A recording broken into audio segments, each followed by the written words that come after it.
Okay, Dr. Haley Gemara. We are starting from the bottom of Daf Chavches on the base. Koya. The version should give us Koya.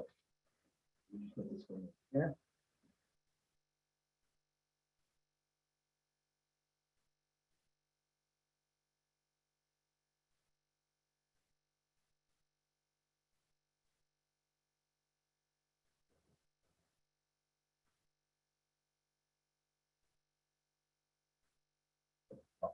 Okay, so Dr. Haley Gemara.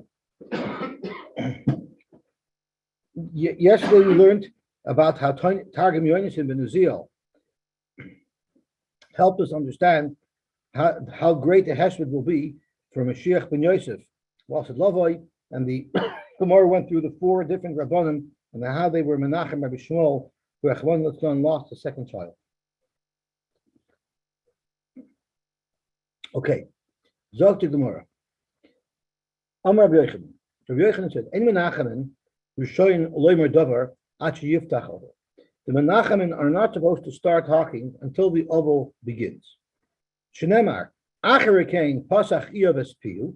First Iyov, who was the Ovel, opened his mouth and he started speaking. The Hadar Vayana Lifas Ateimani, and only afterwards did his friends that were being Menachem him start to talk. Now, there's a very big shaila how this works. There are those who learn that whenever one walks into a shiva house, one shouldn't begin to speak until the Ovel addresses him first. But there are those who learn is that's only referring to the very first time. So when the Ovel first the shiva, he has to start. But after that, anybody who comes in later could also speak without waiting for the Ovel to talk first. I think the meaning is to wait for the person to talk first. And there are stories with certain gedolim who would come in and the Ovel was quiet, and they would just sit there and be with the person. Omar Bavo, Minayin la'ovo. The mile of sitting quietly is when you sit quietly, you cannot say anything that's wrong. You can't say anything out of place. But I always wondered, when you come to a shiva house, often there's like a lot of people there. Usually everyone thinks when they walk into a shiva house, I hope there's a lot of people there, right? Because if you're the only one there, then it's very uncomfortable. What are you going to say? So I always wonder, like if you're sitting there second or third row, are you Mekayim Nichem Avelim just by sitting there and listening to the conversation and at the end getting up and saying Hamakim Menachem? I'm not sure. What? I don't know. I mean, just being there is Menachem. Just being there is Menachem. Showing that you're there, showing that you care. How do you know that an oval he sits in the front? He sits in the front. They give him benching. We know that the oval usually gets benching. How do you know that the oval sits in the front? Shenemar Evcher Darkon the Elshev Roish the Eshkon Kamelach Bigdud. I'm going to sit like a king in the front. Kasher Avelim Yinachim. Just like they're Menachem Avelim. So you see that when Menachem Avelim sit Barosh.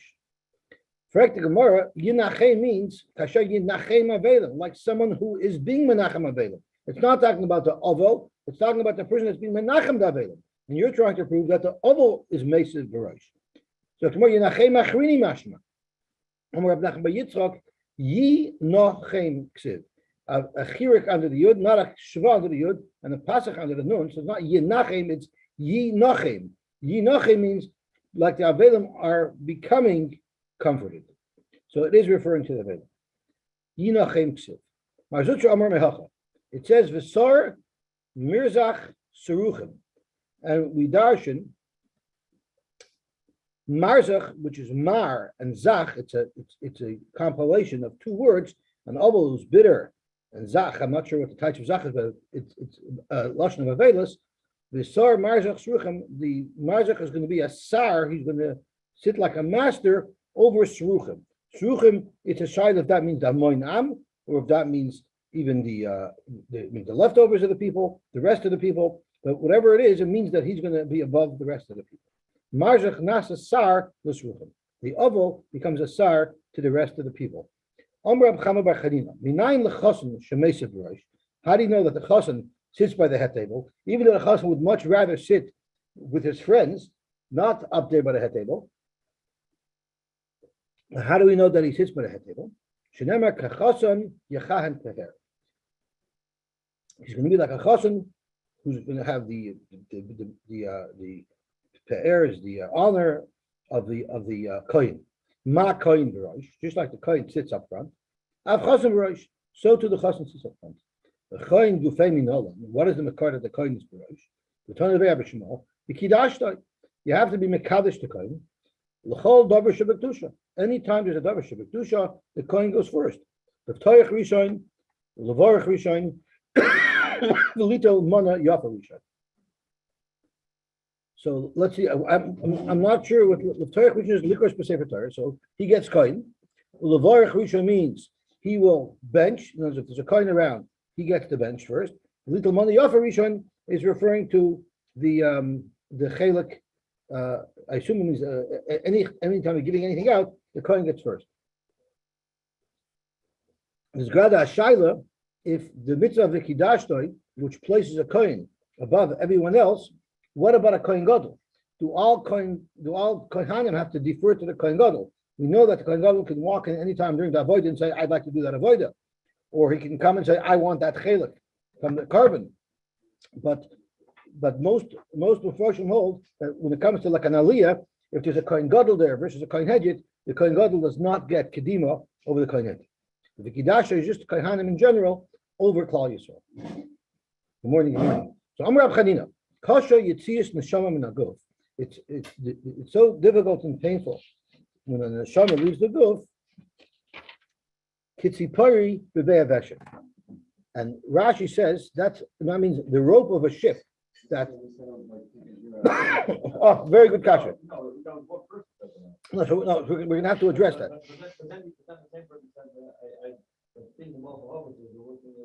That's right. So let's see what Rashi says.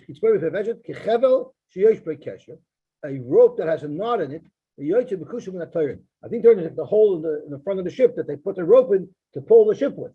This is a particularly painful Gemara to me because they're associating a marine thing with pain and death. It's something that doesn't sit so comfortable with me. Why are they using inanimate object to describe pain? We don't know what that feels like. No, but everyone knows it's extremely difficult to yank out. Difficult. We don't know in terms of pain. We don't know what that feels like. Like you would think you'd say childbirth or something like that. No, in a but most men probably don't know how childbirth feels. If anything, it's say gout. But everyone was familiar with pulling ships on a rope. I guess that's something everyone did. And but that's not pain. That's don't feel pain. Weird. It's not. In my mind, when you pull the rope so hard, like it's like someone's like ripping your arm out. Okay. But you're right. It's not discussing something that's specifically pain. But I think the point is. But I'm happy you brought it up because the point is, and to answer Mother's question, which was the Mepharshim. I didn't hear that question. Yesterday we learned about certain Gedolei Olam who said it hurts like a pinprick. It hurts. It feels like taking it out of milk. Right. Hardly such difficulty. And Rabbi Yochanan even said kipture b'fivashet. It's like a rope that's made all two ships together. Maybe it depends if it's thicker. Maybe it depends if it's tzaddik or not. I don't know. So what the Mepharshim say is, depending on how davuk your neshama is to your guf. If someone all his life was mamait, his gashmiyas, and focused on his ruchniyas, which means his neshama wasn't really connected to the guf, it was just there because it needed to be there to be mekayim the mitzvahs, that you need a guf to be mekayim. But really, his essence wasn't davuk, wasn't connected to the gashmiyas at all. So therefore, it just slides out. It's like two puzzle pieces that separate from each other. But people who are more orangutan, their gashmis, so that comes out the gashmis is very much intertwined in their soul. Now, to extract it will involve much more work and then much more pain. There are those who learn that this kitzibur b'yaveshet is speaking to somebody who dies from a terrible machla called askara. So it's referring to different things. But most Mepharshim learn that it all depends on what madrega someone's on. I'm just a little bit afraid of the ominous sign that the Gemara says is a very general rule that it's kitzipur b'yaveshet, and there are two exceptions by the Gedolei Olam. I was hoping that for most people it would be kebinisa mechalba, and for the exceptions that people who are really into gashmis, For them, it's very difficult. That's just I thought that's a little scary, but at the end of the day, the more a person is involved in ruchnius and less connected to gashmius and less focused on his gashmius, the easier it will be for his neshama to separate from the book. V'amar Rab Levi bar Chisa, hanifter min mace. When someone is leaving a mace, so when you're saying goodbye to a mace, lo yoymar loy, don't tell the mace lech lishalom. Go to a situation where things will be, so your continuing situation will be l'shalom. Ela lech bishalom. Go in peace because you're going to your last stop. Niftar minachai. But if someone is saying goodbye to a live person who's going to be continuing in life and needs continued success, lo yomer lech bishalom, ela lech lishalom. Him, you should say lech lishalom because you want to tell him that he's going to continue to succeed. And this is what the Shulchan Aruch passes. Hanifter min hameis lo yomer lech lishalom, ela lech bishalom. Why? Shenemar, it says, va'ata tavoy el avisecha bishalom. I think it's the Rebbe Shalom speaking to Avram over here. Let's look up the pasuk. I think it's the Rebbe Shalom speaking to Avram. Va'ata tavoy el avisecha bishalom. I think this is after the Bris Ben Absarim. So you see, when you're referring to afterlife, you say bishalom because it's Hashem talking to Abraham. So what I mean to say is, a person is not a mahalach. Once a person is nifter, the madregas that he's earned in this world, those are sort of stationary. So you say lech bishalom, you should go in peace, but you're not going to be growing anymore, and that's why the lashon of bishalom is appropriate. That's right. That's another shot that the Mepharshim say is you should go b'shleimus. That's right. You should be Muslim in the Chanam. Thank you for bringing it up. I forgot about that. Okay. And the Gemara also says, nifter min achai lo yomer lech bishalom. Achai, you shouldn't say lech bishalom, lech lishalom. Why? Sharei David she'amar l'Avshalom. David told his son Avshalom lech bishalom, and it didn't work out too well. Halach v'nitlach. He ended up getting stuck. His hair got stuck in the tree, and he ended up getting killed. So then the question arises, so why did David say Lech Bishalom? So there are those who says that the Malach made him make a mistake. He didn't want to say, that wasn't his original intention, but it was a slip of the tongue. Yisroi she'amar l'Moshe. Yisroi told Moshe, Lech Lishalom. What happened to Moshe? Halach v'tzliach. Moshe was matzliach. V'amar b'levi. Kol hayotzim m'beis ha'knesses, l'beis ha'medrash, m'beis ha'medrash, l'beis ha'knesses. So what this means is someone who's always involved in Inyani Kedush, he goes from the Beis Medrash to the Beis Knesset, he davens, he learns. The focus of his life is Torah. And the Mefarshim say this doesn't mean that someone who works for a living is not included in this. Because if a person's focus on his life is his ruchnius, and he's going from the shul to Beis Medrash to Beis Knesset, from mitzvah to mitzvah, sure, he has to make some detours because he has to take care of his family, and he has to take care of things that need to be taken care of. But his focus is on his ruchnius. He's just going to do things that he has to do, but the focus is on his ruchnius. So such a person, zoicha u'makabel pnei shchina. He's zoicha to be makabel pnei shchina. Shenemar yelchu michoyel el choyel yira el elikim b'tzion. They'll go michoyel el choyel. You go from heights to heights. And Rashi teaches yelchu michoyel el choyel sheyelchu mibeis hamedrash lebeis haknesses, mibeis haknesses lebeis hamedrash. Achar yira el elikim b'tzion. Then they'll be zoicha to see the Rebbeinu Shalom in Yerushalayim. Is zakenu kelelian. So Rashi is finishing off with a bracha. The Rebbeinu Shalom should make us all be zoicha to yira lekim b'tzion by constantly focusing our lives on ruchnius and always looking forward to the next opportunity where we could daven, where we could learn, and just do the other things that we do because they facilitate our ruchnius, which is what we're here for. If someone lives that way, then HaKadosh Baruch Hu will make us be zoicha to see the Rebbeinu Shalom in Yerushalayim and Meher of Yameinu Amen. I'm not going to finish the last line because I have to make a siyum on Monday. I have your side, so if it's okay, I will save this last line. There are those who say, because later on it says that Talmid Chacham ein la menucha afilu al mabah. The Gemara says, so those who learn that what pshat Talmid Chacham don't have menucha al mabah, because they continue to tumble learning in Harvard, and they actually do grow. They're not stationary. They're actually mobile, even in Yenevelt, those who say. Okay, so let's move forward to Maseches Chagiga, which is the last Masechta in Maseches Moed, meaning in about a month we're really going to have to go into overdrive because we're going to be starting Yavonis soon. And we know Yavama starts off with Tzoros. I believe so. I believe after Chagiga is Yavamas. I want to see Stefanski give away free Gemaras when they learn Noshim and it's 3-4 Chalakim per Masechta. That's a whole different story. I'm sure he's a wealthy guy. Hashem should give him more and more because he has a big schus of Hardotz's Torah. Okay, so let's start from the beginning of the Masechta.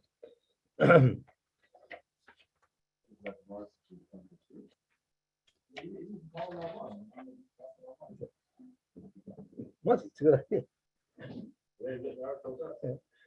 Okay. Zok the Heilig Gemara. We're on Daf Beis Amud Aleph in Chagiga, which is really, I believe, tomorrow's Daf. Hakol Chayavim B'Riyah. Everybody's chayiv in Riyah. The question is, what is the definition of Riyah? Rashi tells us the definition of Riyah is the mitzvah Riyah. Riyah's kozachuk. It's a sholosh pom b'shana yeirah kozachuk. You have to show up. There's a mitzvah to show up. Shetzrichin lihisrois ba'azora b'regel. One must show himself in the azora on the Yom Tov. Tosfos brings multiple rayas that the Riyah here means the carbon Riyah. As a matter of fact, after the Mishnah goes through all the people who are mechuyev and the people are not mechuyev, the Gemara gets to the next. The Mishnah gets to the next step and discusses what is the chiyuv of Riyah. How much does someone have to spend for this carbon? So Tosfos says clearly from the Mishnah, the mitzvah of Riyah that we're discussing isn't the azara, isn't coming, it's bringing the carbon. It's the carbon Riyah. So Tosfos says, for sure, Pshat and Rashi is that it's referring to both. Not only are they mechuyev to bring a carbon, if they're there, they're also mechuyev to come. So there's two mitzvahs that we're talking about. Sai coming to the Beis Hamikdash Yom Tov, and Sai bringing the appropriate karbanos with you. So Hakol Chayavim B'Riyah chutz mecheresh shoita v'katan, who are potter from all mitzvahs. Rashi says the lav b'nei deyaninu, and they're potter from all mitzvahs. V'tumtum v'androginos, these are classes of people who are very popular nowadays. Tumtum would be binary, genderless, and androgynous is both. That's trans. That's very very exciting in today's day and age. I'm sorry.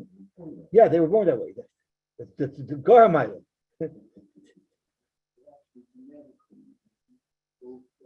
Oh, in their genes too. So the tumtum androgynous, and we're going to soon see that that's because they're Suffolk Noshim.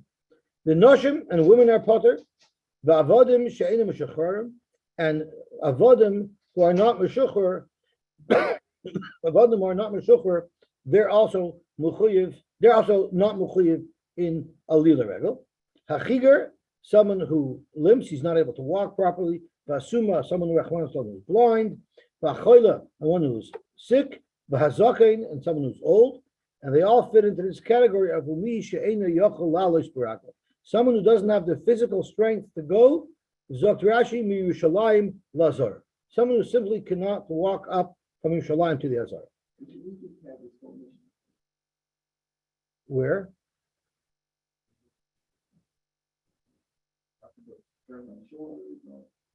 We did?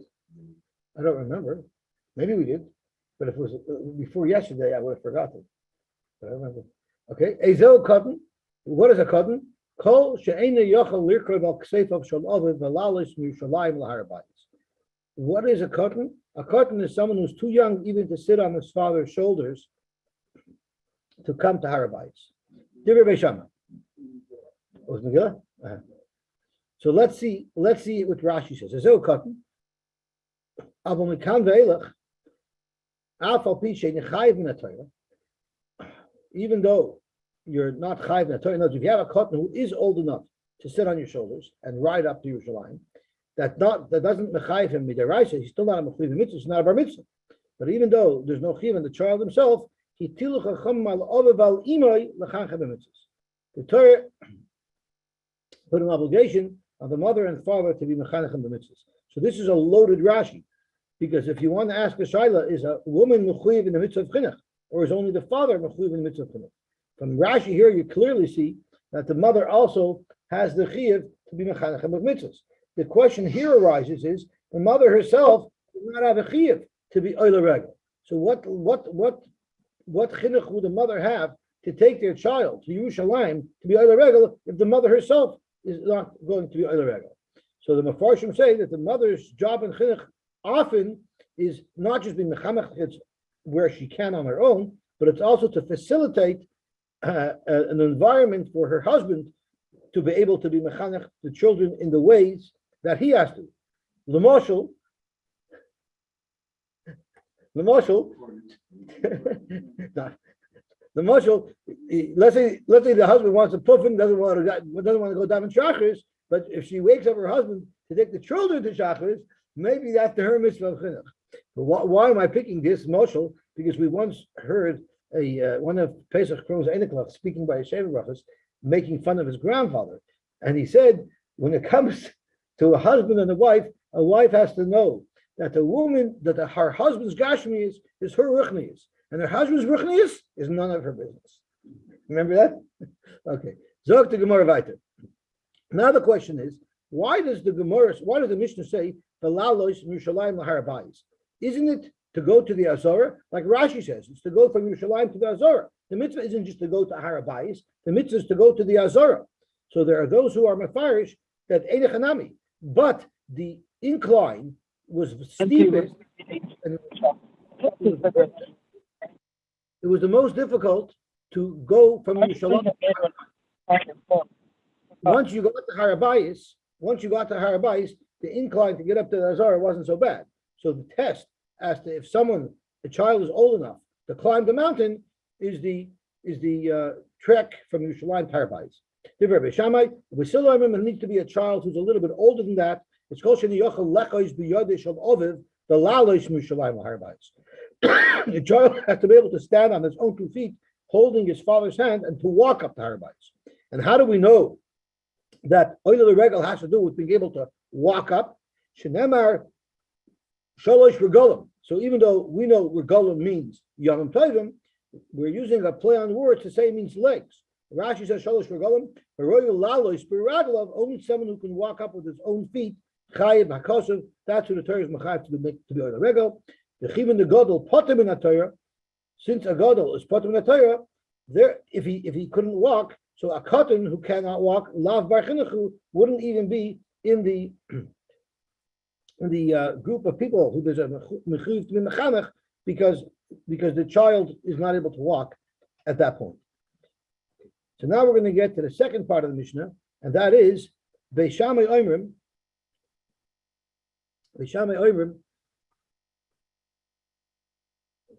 So there's another shaila that they bring up on the Mishnah. It says avodim she'ena mishachrorim are potter from a lila rebbe. So we could very easily be medayik that an eved who was meshachar is mechuyev in a lila rebbe, right? It's a simple deal. The problem is, what is an eved meshachar? He started off as a non-Jew. He was bought as a servant, and after he was freed, he has the halacha of a yid. He's like a ger. The problem is Taisus brings down, and we've learned before, that someone who does not own any land in Eretz Yisrael, is not mechuyev to be oile regel. So Eved, even if he's meshachar, he could never own land in Eretz Yisrael, because even if he would buy land in Eretz Yisrael, it goes back by oivel. So he doesn't really have a true ownership of land in Eretz Yisrael. So oibazoi, even the Eved meshachar should not be mechuyev in a lila regel. That's one of the kashas that they ask, and there's multiple terutzim that are offered to this kasha. One kasha that they answer is, even though he might be anywhere in Eretz Yisrael, he's not mechuyev to be oile regel. However, if he's in Yerushalayim, then he is mechuyev to go up to the Azara, and that's what the diak of the Mishnah would be referring to, that an Eved Meshachar has to go up to Yerushalayim, up to the Beis Hamikdash.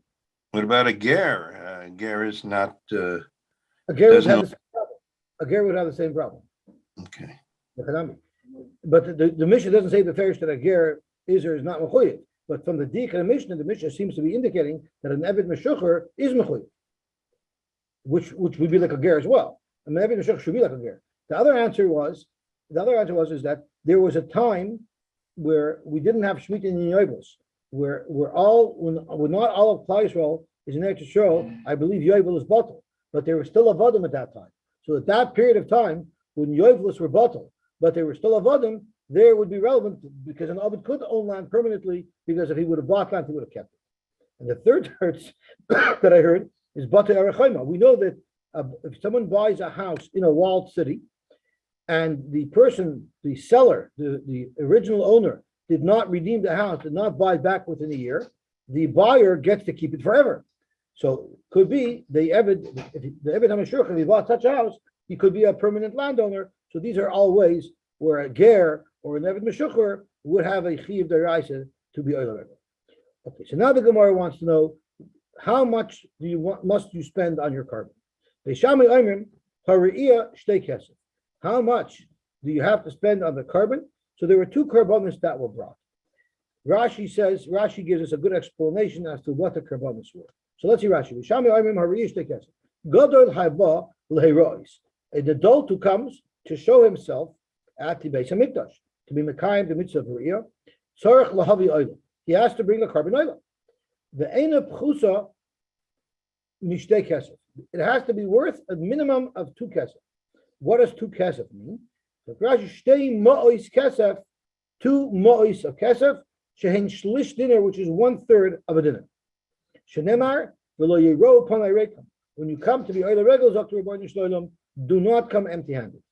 The Yalef the Gemara, and we're going to learn in the Gemara, shetzarech lahavi oila. You have to bring an oil. Even though the Torah doesn't say specifically what the value of this oil has to be, Chachamim Nasnu Shir, the Chachamim said it needs to be worth shtei kesef. Weiter in the Mishnah, the Chagiga, there's also a carbon Chagiga brought, ma kesef. It only has to be 1 ma, meaning the Shlomim, the Chagiga, is only worth half of what the oil is worth, according to Beis Shammai. So it's a little bit more Lashem than it is Lachem. Let's see Rashi. The Chagiga, Shalmei Chagiga, Chayavin Hayechidim and Havi Bereg. Everybody has to bring a Shlomim, which we call a carbon Chagiga. They have to bring it on Yom Tov. The Alfinu Lav is Shili Pirkin, Mi Vachagoyse Boise Chag Lashem. You have to bring a carbon Chagiga. So you spend more on the oila, which is Kula Lashem, than you spend on the Shlomim, which is partially the meat get to be eaten by the person who brought the carbon. With Silamim, the opposite. Hariyah Mokesef. The carbon oil that's going to be totally burned. That only to be 1 law, but Chagiga, the part that you're going to be eating the meat of, shtei kesef, will be worth 2 kesef. He said that basically you can't reduce the real. But the oil basically, that you can't reduce the oil. Again, the oil is 1. According to Beis Hillel, it's 1, yeah. Shlomim is 2. That's right. So in all cases, the oil will at least have 1. Correct. Okay, You're Gvalti. adding to it. What do you mean you're adding? Beis Hillel is less. Beis Hillel can only be. Beis Hillel you could go as low as a ma, and Beis Shammai said it has to be 2. The hero is saying that can't reduce the oil portion. Correct. There's always Well, these are minimum, right? These are minimum. You can always give more. Yeah, these are minimum. can't Spend reduce that, but what you're doing is because you are able to consume a portion, you add that portion. No, you cannot consume the oil. The re'iyah ma kesef you cannot eat at all. No, That's totally oil. so that's constant. Right. Okay, and then what you're doing is with the shlomim, you're adding a second, you're adding your portion. Oh, that's how you lose white shtei kesef. Okay. Means the portion of the Rebbeinu should be at least a more. Okay, very good, very nice. Yeah. Hakoil asuyimai. So it says in the Mishnah, Hakoil chayovim, obviously trying to include something that wasn't specifically listed in the Mishnah. So what would it be adding? So tomorrow lasuyimi shechetze eved bechetze ben charid. An eved she'enim meshukar, the Mishnah says is potter. But what about a half an eved, a half an charid? Such a person would be mechuyev in riyah. So let's get a better understanding of what this is. The Gemara is going to be elaborating on it, but what it is if two shutfim owned an eved, and one of them freed his part, so now you have an eved who's half an eved and half a ben charid, because one owner freed him, one owner didn't. And it doesn't necessarily have to be 50-50. So such a person would be mechuyev in being oiler regel. Frek the Gemara, ule Ravina, according to Ravina, the Amar Misha Chetze Eved the Chetze ben Charen Pater min Ariyah. According to Ravina, who holds that a Chetze Eved Chetze ben Charen is not mechuyev, he's Pater. So Hakoil Lasuyimai. What is the Mishnah meaning to include when the Mishnah says Hakoil Chayav B'Riyah? Zok the Gemara, maybe it's Lasuye Chiger B'Yom Harishon, and Nispashet B'Yom Sheni. Maybe it's referring to somebody who on the first day of Yom Tov was Pater to be Oiler Regel. Why? Because he was limping, he couldn't walk, so therefore he was Pater to be Oiler Regel. But on the second day of Yom Tov, his foot condition was cleared up, and now he's able to walk. So it's telling you that he would be mechuyev to be oiler regel on the second day of Yom Tov. Zok the Gemara, hanicha leman de'omar kulan tashlumen zelazeh. I understand if you learn that every day of Yom Tov is an independent day that you could bring the carbon on. Therefore, it's its own day. So if he didn't have the chiyuv the first day to be oiler regel, he has a chiyuv the second day, or the third day, the fourth day, because each day of Yom Tov stands independent of the other day. So it would make sense to say that a chigar b'yom rishon, and especially b'yom sheni, would have a chiyuv to be oiler regel.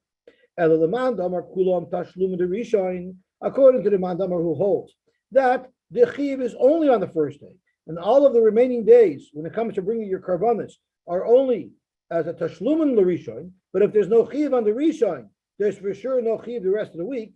So then a chigar who was potter from being oiler regel on the first day would not have to be oiler regel on the rest of Yom Tov, even though his situation healed. So then akoy lasuyimai. So we're back to square one, or the first box. We're back to the box, square one. What is the Mishnah trying to add with that koil? It's coming to be marba that someone who's blind only on one eye. The Tana is telling us that the person who's blind on one eye is still mechuyev in riyah. And it would be inconsistent with the following Tana, who held that you're only mechuyev in riyah if both of your eyes are working properly. The Tanya we learned, Yochanan ben the Havoy Omer, Mishum Rabbi Yehuda, and the name of Rabbi Yehuda. Suma ba'achas me'enov poter min hariyah. Someone who is blind, Rachman L'Tlan, even only on one eye, is poter from riyah. Shenemar Yeira Yira. It says Shalosh Pa'amim Bashana Yeira'eh Kol Zechurcha Es Pnei Ha'adon Hashem. And we learn. Doesn't that mean he shall be seen? He shall be seen. So let's read. But what does that? So what does that have to do with his sight? So let's see. It means he should appear. No. The Gemara is going to explain it very carefully. So the Gemara says, "Ma lirois b'shtei einav." Just like when you see with two eyes. Af lirois, when you're seeing, it's b'shtei einav. So let's see Rashi. Rashi explains the limud very well. Yira yira. It says yireksiv because the word is spelled yud reish alefei, which normally would read yira. We'll see, but we don't pronounce it that way. The Nakudas say that we pronounce it yira'eh, should be seen. He shall appear. So yireksiv the karinin yira'eh. So we darshan yira'eh kol zechorcha es pnei adon. Every male should make himself seen in front of the Rebbeinu Shalom. The mashma sheha adam roya es hashchina. So if you read it yira, that means a person is going to see the Shechina. Yeira'eh kol zechorcha es pnei adon mashma she'adam balaroischa. So the about the Torah, when it said Yeira'eh, when the Torah said that you must make yourself appear in front of the Rebbeinu Shalom, so the Rebbeinu Shalom should look at you, it's also saying that you're going to look at the Rebbeinu Shalom. So Hikish Akashav Riyascha L'Riyasai. The pasuk is comparing your vision of the Shechina to his vision of you. And the Gemara tells us, therefore, Kederech Shabbat Lir Ois, Kach Ba Lir Ois. So Kederech Shabbat Lir Oischa, Kachu Ba Lir Ois Mimcha. The same way the Rebbeinu Shalom is coming to look at you, so too the Rebbeinu Shalom is coming to be seen by you. Ma Lir Ois B'Shtei Anav. Just like when Hashem is looking at us, Kivayochel, of course, Hashem is looking at us with both eyes. In other words, HaKadosh Baruch Hu's vision is not impaired. Af leira ois, so too us who are being seen by the Rebbeinu Shalom. Afkan leira ois Rashi leira ois min adam b'shtei einav shel adam. So too the Shechina that's being seen by the person has to be with his two eyes. So Yira Yira, we're comparing you seeing the Shechina to the Shechina seeing you. Just like when the Shechina sees you, it's a full vision, non-impaired. So too, your vision has to be a full vision, non-impaired. So isn't this coming to answer Hakol? Hakol, that it includes somebody who's partially blind? We're saying it's the loy ki haitana the time. If you learn that asuma ba'achas meinav is mechuyev in Re'iyah, it would be inconsistent with this Tana who holds that asuma ba'achas meinav is in fact potter. The iba yisema, or maybe we can say la'olam k'darminim meikar. Let's go back to the original teretz that misha chetzi eved chetim and chayrin will be mechuyev in a lila regal.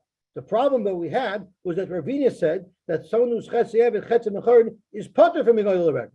You have Ravina who holds that it is potter. Loy kasha. Kan commissioner Rishona, kan commissioner Achrayna. How can we say also it's like Katan?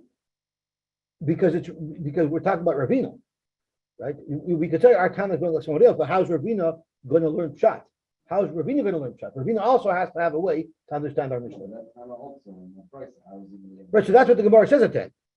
The Gemara says Ravina also has a Tana who would agree with the Mishnah. And Ravina was talking about the Mishnah Rishona, but a Mishnah Achrayna agrees that such an Eved would be able. So your teretz is the Maaseh what the Gemara answers. So let's see what the Gemara says. So now that we're going to delve into this shaila of Chatzi Eved, Chatzi Ben Chayrin, now let's go back to learn Rashi that elaborates on it. So Rashi says, Anich Lemandava, L'kamon Armina Beperkin, we're about to learn, Sheyesh L'karbonis Achat, oh, I'm sorry, that was later on. I was at Ravina. So Ravina's right over here. I'm sorry. So let's go. How the Kashalach, how the Ravina holds that Chatzi B'Chorin is going to be Mechuyev in Re'iyah, is going to be potter from Re'iyah. I'm sorry. L'kasha kan kamishna Rishon kan kamishna Achrayna. Ditnan. We learned in a Mishnah. Mi shechetzi Eved v'chetzi B'Chorin. Someone who's half an Eved and half a B'Chorin. Oyved it's Rabbi Yoimechad. So what is the situation with him? So what he would do is the partner who didn't free him, he would have to work for the partner one day. And one day he could work for himself because you have to split the avoida of the Eved. The portion that was free, the Eved could work for himself. The portion where he's still an Eved, he works for the other. Divrei Beisil, and that scenario can be allowed to remain. Now, if that scenario can be allowed to remain, it makes sense why he would be potter from Re'iyah, because of his sarados. But Armulan Beishamai, Beis Shammai told Beis Hillel that's not a good idea at all, because Tekantem as rabbi, you were able to take care of the Adon. The Adon's doing great. He gets the same service he always had. He was entitled to use the Eved every second day, and that's what he still has. But there's Atron Tekantem. But you've messed up the status of the actual Eved. Why? Lisa Shivcha and he cannot marry a Shivcha. Because Rashi says if they tzaracher shaboy, a yid is not allowed to marry a shivcha knainis. There's a part of him that's Jewish. Bascharin and he cannot marry a Jewish girl mipnei taradu shaboy because he's an eved and she's not allowed to marry. She's not allowed to marry an eved. Liftel, so you should say he should remain abstinent. That's not allowed either. The world that HaKadosh Baruch Hu made was for Peri V'Revia. Hashem didn't create it to remain empty. It should be inhabited. That's why HaKadosh Baruch Hu created the world. So you have now an impossible situation, a situation that cannot be sustained. In order to be Mesak in the world, we force the partner who did nothing wrong. He has to free the other half of the slave. Now the slave, he doesn't have to do it for free. The slave has value. So although you force the Adam to free the second half, the slave has to write an IOU note to pay back the Adam for his value because he freed him for free. Near the punchline. Eventually, Beis Hillel was Moed. So therefore, since Basil was moed anyway, that you free that Eved, so now a Chatzi Eved, Chatzi Mechayin, in fact, according to everybody, will be Mechuyev B'Re'iyah, because the final status of a Chatzi Eved, a Chatzi Mechayin, is really a complete Mechayin. So therefore, even according to Rabbeinu, our Mishnah would stem because Basil ended up agreeing that he should be free. Let's just see Rashi, Mishnah Rishoina, Kodim Shechazru Basil Laharsh Kedivra Beishamai. Before Basil gave in to Beis Shammai and maintained that status could remain, that's when it would be impossible to understand our Mishnah. But Sevid Maslisin, the Katani Chutz Min Avodim Sheinim Meshachwarim, the Ukma Ravina, the Mishachetz Yevid, the Chetz Becharim, the Potter. That's Mishnah's Kodim Shechazru Basil.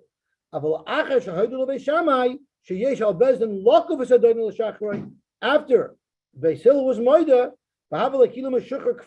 so we consider an Eved that's half and half, like he's already freed, because that's what's going to happen with him anyway. So it's important to point out that this is very, very interesting in our Mishnah, because if you read our Mishnah now, based on what we're learning, Hakol Chayavim B'Re'iyah is to tell you that a Chatzi Eved, Chatzi Ben Chayrin is Mechuyev in Re'iyah, right? Why not? Any reason the other didn't free him, he shouldn't be free. No, because Bezdin forces it. Only reason why he's defied is because he's not Right, and Rashi, since Bezdin requires it, we consider him already Mechuyev. That's happening. Once he frees him, he's So not. you can't label him as that. Yeah. I hear, but the Gemara is happy with that. But the Mishnah is a little bit unusual, and that's what Rashi is pointing out. Because the beginning of the Mishnah, Hakol Chayavim B'Re'iyah, is telling you that a Chatzi Eved, Chatzi Ben Chayrin is Chayiv, right? It's Chayiv in Re'iyah. And then it goes on, and it says later on in the Mishnah, V'avodim she'ena mishachrorim are potter, but if it's mishachor, then it's going to be Chayiv, which would include even a Chatzi Eved, Chatzi Ben Chayrin. So it's interesting that the first half of the Mishnah is a little bit steered to the second half of the Mishnah, and that's what Rashi is pointing out over here. Sevid the Masnisin, the Katani Chutz Min Ha'avodim She'enim Meshucharin. The end of our Mishnah said that an Eved who's not Meshuchar is going to be potter, right? And that's speaking about Misha Chetzi Eved Chetzi Ben Chayrin is going to be potter, right? The Seif of our Mishnah indicates that a Chetzi Eved Chetzi Ben Chayrin is potter. Yet, we're learning that the beginning of the Mishnah says a koil is telling you that a Chatzi Eved Chatzi Ben Chayrin is going to be chayiv. So that's what Rashi is asking, because there's a steer mineu in the Mishnah. That's Rashi's kasha. So Rashi answers, U'mishnah shenishnus loy zaza min kaima. So we have two halachas. The second halacha that says a Chatzi Eved and a Chatzi Ben Chayrin is going to be potter. That's going to go according to the Mishnah Rishoina, and that's how it was written. But then when Beis Hillel came along and was moida and said a Chatzi Eved and Chatzi Ben Chayrin will be chayiv, that's when they wrote the Mishnah Kol Chayavim B'Re'iyah, and they didn't take out the second half of the Mishnah that says Avodim She'enim Meshucharim. So Mishnah Lezazim Koima, even though we added a koil to be marba Chatzi Eved Chatzi Ben Chayrin to be mechuyev in Re'iyah, we don't change the Avodim She'enim Meshucharim. We didn't take that out because once the Mishnah was written, Lezazim Koima. But really, the Mishnah itself is referring to both sides of the equation. That a Chatzi Eved Chatzi Ben Chayrin in the Akoil says it's chayiv in Re'iyah. Later on in the Mishnah, it's mashma Chatzi Eved Chatzi Ben Chayrin is potter from Re'iyah. In fact, we pass on like the Mishnah Achrayna that such an Eved will be chayiv in Re'iyah because he's free. Right?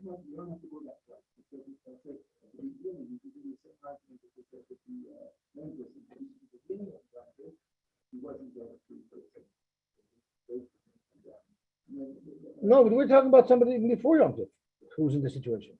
But there's a couple of things we have to point out. First thing we have to point out is this is only if this happens without the second husband's fault. It's not my fault that my partner freed him. But what if I owned the whole of it and I freed half of it? Then everybody agrees that you're forced to free the other half because that's a situation that you put yourself into.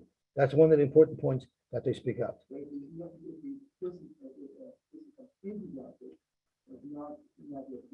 Well, that will be totally in if you hold kulam tashlim rishon or if kulam tashlim zelazet, right? That gets us into a different shayla. Okay, so let's stop here. Never, that's the other, that's the requirement. No problem. It's only because it's